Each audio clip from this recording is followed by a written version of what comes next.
But in reality, the main emphasis of the KGB is not in the area of intelligence at all.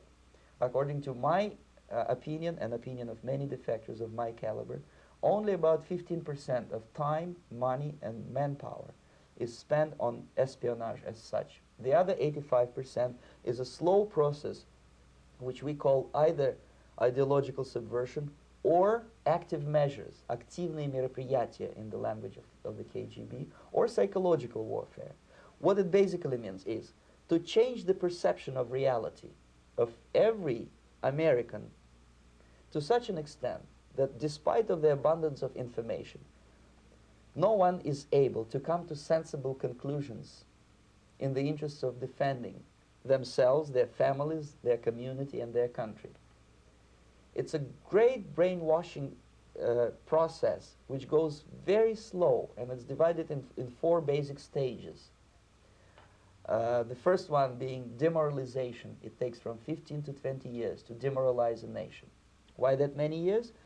Because this is the minimum number of years which requires to educate one generation of students in the country of your enemy, exposed to the ideology of the enemy. In other words, Marxism-Leninism ideology is being pumped into the soft heads of at least 3 generations of American students without being challenged or counterbalanced by the basic values of Americanism, American patriotism. The result you can see.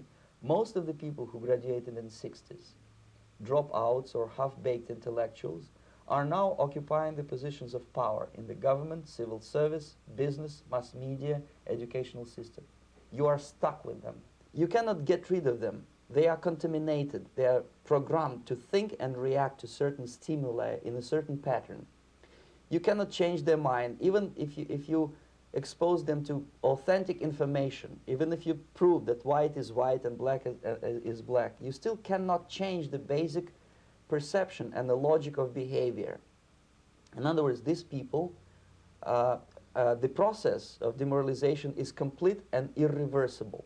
To get rid society of these people, you need another 20 or 15 years to educate a new generation of patriotically minded and common sense people who would be acting in favor and in the interests of the United States society. And yet these people who've been programmed and, as you say, in place and Yes. who are favorable to an opening with the Soviet concept, these are the very people who would be marked for extermination in this country? Most of them, yes. Simply because the psychological shock when they will see in future what the beautiful society of equality and social justice means in practice, obviously they will revolt. They will be very unhappy, frustrated people. And the Marxist-Leninist regime does not tolerate these people. Obviously they will join the links of dissenters, dissidents. Yes. Unlike in present United States, there will be no place for dissent in future Marxist-Leninist America. Here you can get popular like Daniel Ellsberg and filthy rich like Jane Fonda for being dissident, for criticizing your Pentagon. In future, these people will be simply squashed like cockroaches. Nobody is going to pay them nothing for their beautiful, noble ideas of equality. This they don't understand, and it will be greatest shock for them, of course. The demoralization process in the United States is basically completed already. For the last 25 years.